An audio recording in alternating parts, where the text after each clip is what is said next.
Hello everyone, আসসালামু আলাইকুম। Welcome back to my channel Shifa's kitchen. সবাইকে জানাই রমজানুল মোবারক। আমার আজকের রেসিপি কাঁচা খেসারির কলাইয়ের বোয়া ভাত। এই বোয়া ভাতটা কিন্তু একদম ভিন্ন স্বাদের হয়, খুবই ফ্লেভারফুল এবং খেতে অনেক বেশি মজা হয়। তাহলে চলুন চলে যাওয়া যাক মূল প্রস্তুত প্রণালীতে। এখানে আমি নর্মাল ভাতের চাল নিয়েছি 1.5 কাপ এবং এখানে রয়েছে কাঁচা খেসারির কলাই 3 কাপ। চালের পরিমাণ যতটুকু নিয়েছি খেসারির কলাইয়ের পরিমাণ তার ডবল নিয়েছি। এখন এগুলো আমি ভালো করে পানি দিয়ে ধুয়ে পরিষ্কার করে নিব।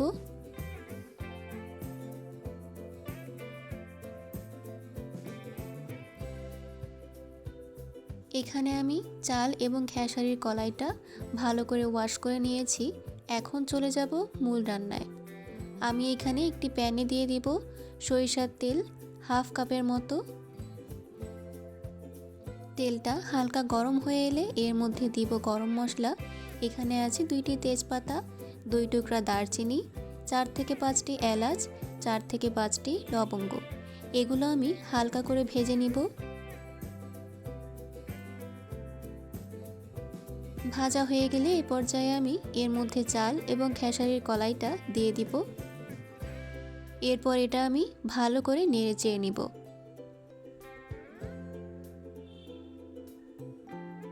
এ পর্যায়ে এর মধ্যে অ্যাড করব মাঝারি সাইজের 4টি পেঁয়াজ কুচি। তারপর দিব 3 থেকে 4টি রসুন কুচি। এরপর দিয়ে দিব লবণ স্বাদ মতো। তারপর অ্যাড করে দিব হলুদ গুঁড়া 1.5 চা চামচ। তারপর দিব মরিচ গুঁড়া 1.5 চা চামচ। দিয়ে দিব ধনে গুঁড়া 1 চা চামচ। এরপর দিয়ে দিব জিরা গুঁড়া 1 চা চামচ। সবশেষে দিব আদা রসুনের পেস্ট 1 টেবিল চামচ।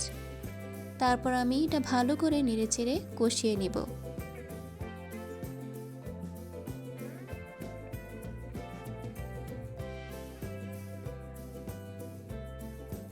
এ পর্যায়ে এটা আমার কষানো হয়ে গিয়েছে। এখন আমি এর মধ্যে পরিমাণ মতো পানি অ্যাড করে দিব। আপনারা পরিমাণটা বুঝে পানি অ্যাড করে দিবেন। খেসারির কলাই সিদ্ধ হতে বেশি সময় লাগে না। আমি এখানে 5 কাপের মতো পানি দিয়ে দিয়েছি। পানি অ্যাড করে এটা আমি ভালো করে নেড়ে চেড়ে নেব।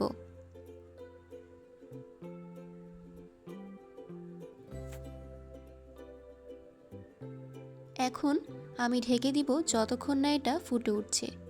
এই পর্যায়ে কিন্তু এটা ফুটে উঠেছে, দেখতেই পাচ্ছেন।